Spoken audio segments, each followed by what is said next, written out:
লাগিয়ে বাংলাদেশে আওয়ামী লীগ তার ফ্যাসিবাদী কায়দা বরঞ্চ আরো বেশি বাংলাদেশের মানুষের জুলুমের কারণ হয়ে দাঁড়িয়েছে।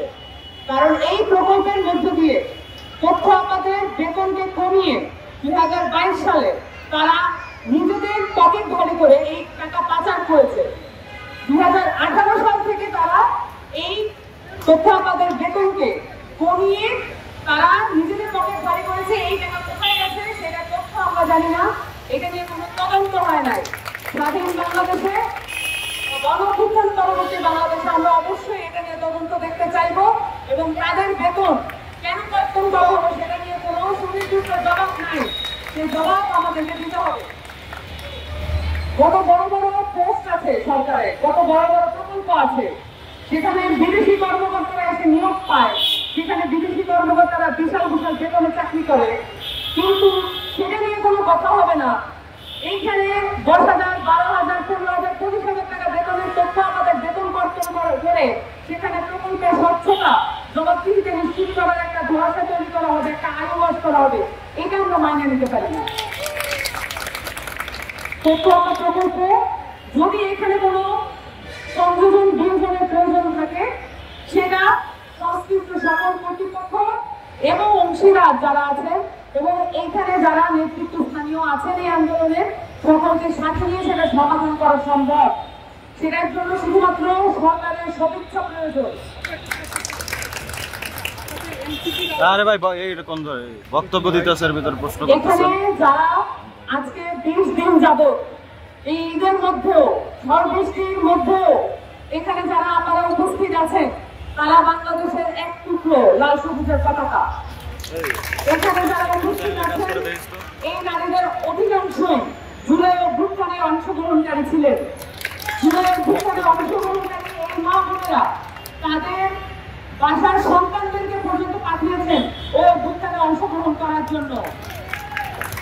এবং এই মায়েদের, এই বোনেদের এই কষ্ট, এই ধরনের অবস্থা, এই প্রেস ক্লাবের সামনে অবস্থান নেওয়া, এটা আমাদের জন্য অত্যন্ত অসম্মানজনক এবং এই অসম্মান থেকে আমরা মুক্তি চাই এবং আমরা অন্তর্বর্তীকালীন সরকারের নারী ও শিশু মন্ত্রণালয়কে আন্তরিকভাবে আমন্ত্রণ জানাবো আপনারা এখানে সংশ্লিষ্ট সকল অংশীদারকে সাথে নিয়ে এবং এই আন্দোলনে যারা নেতৃত্ব স্থানীয় আছেন সকলকে সাথে নিয়ে একটি সমাধানে পৌঁছান।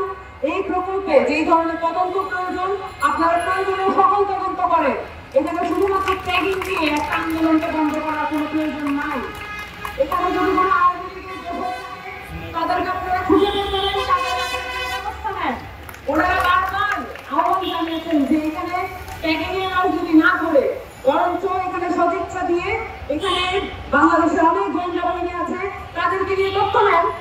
এই পরিবারগুলোকে এই ধরনের একটা অবস্থা থেকে আপনারা মুক্তি দেন এবং সকল অংশীদারদের সাথে নিয়ে অবিলম্বে এই জায়গাটায় এই আন্দোলনটা সলভ করার জন্য, সমাধান করার জন্য আমার আন্তরিক আহ্বান থাকবে।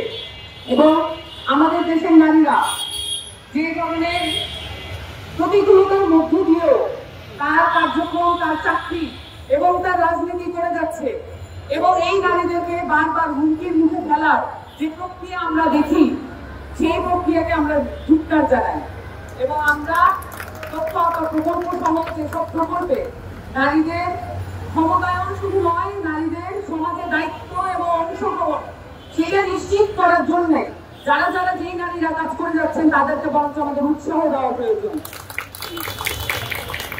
আমি অন্তর্বর্তীকালীন সরকারের কাছে আমার সংগঠন জাতীয় নাগরিক পার্টি এবং আমার নিজের পক্ষ থেকে আন্তরিক আহ্বান জানাচ্ছি আপনারা দ্রুত এটা সমাধানে বসেন। আমাদের এখানে নেতৃত্বস্থানীয় যে আপনারা আছেন তারা অত্যন্ত উইলিং, অত্যন্ত সাহায্য সহযোগিতা মনোভাবপূর্ণ এবং তারা আপনাদের সাথে আলোচনায় বসতে উদ্গ্রীব আছেন। আপনারা তাদেরকে নিয়ে আলোচনায় বসেন, এই জায়গাটা সমাধান হওয়া প্রয়োজন।